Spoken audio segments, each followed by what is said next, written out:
Tim Ditlow, welcome to www.spicyreads.org.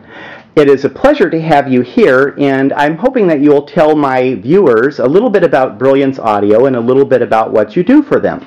Hello, Spicy World. Well, this is coming up on my third year with Brilliance Audio, where I'm the children's publisher for producing the audiobooks for children's and young adults. And Brilliance is right here in Grand Haven, Michigan, where we're being filmed live today. Yes, and I filmed John Green in your studio before when he was here for recording his books, which was quite a lot of fun. What do you look for in a book? What do you read for in a book that tells you that it's right for an audiobook? And I think for me, when I'm reading a manuscript, there's a certain flow to language that translates very well to audio. It's something that I sort of hear when I'm reading a manuscript, and how the narrative works in terms of sort of sings to me. There's just a innate way the language reads off the page that I can sort of tell will translate well to the audio medium. Are there books that work better as an audiobook than they would as a book that you read, or are there books that are far better being read and that really wouldn't work as an audiobook?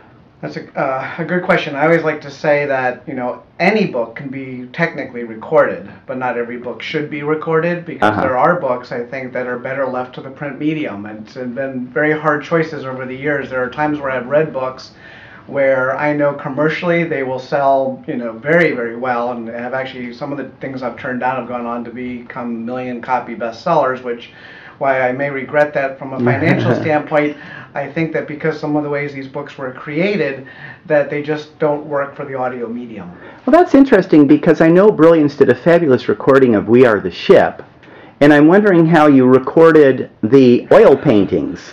Well, now you're talking about a recent love of mine. I'm almost embarrassed to admit this. I loved reading nonfiction as a child, and then as an audio producer for the past 30 years, I sort of forgot about nonfiction, and then in the last few years I fell in love with it again as a genre. And there's so much amazing nonfiction being written today, so that when I read Kadir's book, I figured it was such a powerful story that the only way to really make that work was to create a bonus CD. And with Kadir's and his agents and his publisher's help, we were able to create a beautiful CD with all those visual images, so that a listener, after hearing the story, could then pop the CD on and look at that artwork. I know that when a book gets written, it goes through an extensive editing process. Is there anything comparable in the audio world? Do audiobooks have the same kind of editing? There's two ways that we actually edit. We edit on the fly, and actually I'm glad you raised this, because in Gary's case, he was reading today a very personal story about Cookie, his lead dog in the Iditarod race. And what I understand and observed from the recording session is that if this was a typical audiobook production, there would be times where we would not have, if there had been just a narrator, not the author, not allowed some extra emotional content that Gary brought to the reading to remain in the recording, because that was not actually the way the text would have read, per se. But because of what Gary brought to it, the director and the engineer decided on the spot to keep that part of the recording. So that's sort of on-the-fly editing decisions that a creative director brings to the recording process. Then there's the post-production editing, which is very comparable to what in the print world a copy editor would do, and that's the person's job, who's a highly trained engineer, to sort of piece the work together and keep the rhythm and flow that's originally there in the language in the audio production. Yeah, I think a lot of my teens especially, say, oh, I could go down there and read. Reading is so difficult. It's exhausting, because I always say you can never daydream. When you're reading, you have to be in the moment and constantly not miss a word, because that's so important, not to miss even an a, an, or the. But also, it's the concentration on the delivery of what the author's written. Right. It's a very hard process, and very few people can do it well. Describe for my viewers what a studio looks like. Well, there are many different types of studios. Fortunately, in the last 20 years, there's been tremendous there are tremendous audiobook studios around the world now. Where in the old days there were just music studios, which were cavernous and acoustically not so great.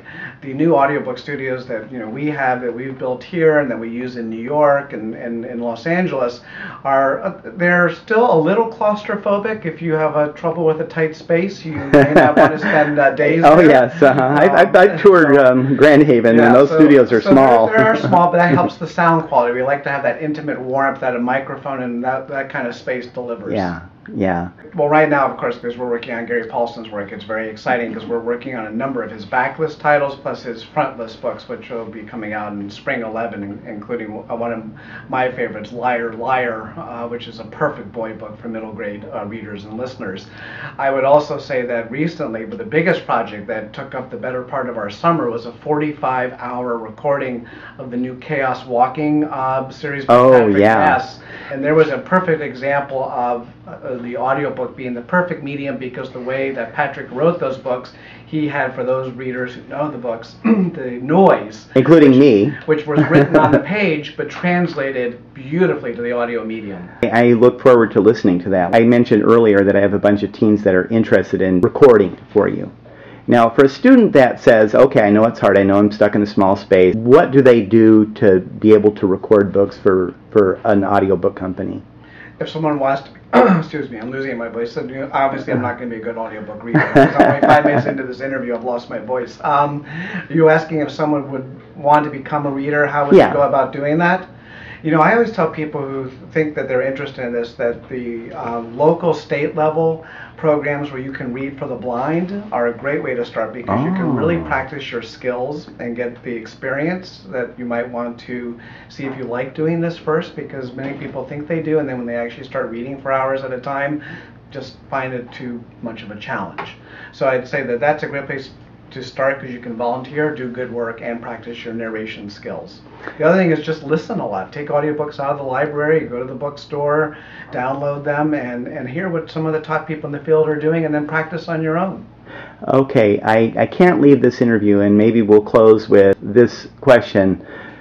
All the time I hear other teachers, unfortunately, I'm not one of them, I have to say straight out, say that listening to a book is inferior, and it's a dumbing down of the reading process. I have to say that 30 years ago when I started in this profession, it was very common to hear that somehow audiobooks were cheating, and it's always struck me that of all the visual entertainment mediums, that perhaps it actually is one of the hardest skills. Listening is an art form.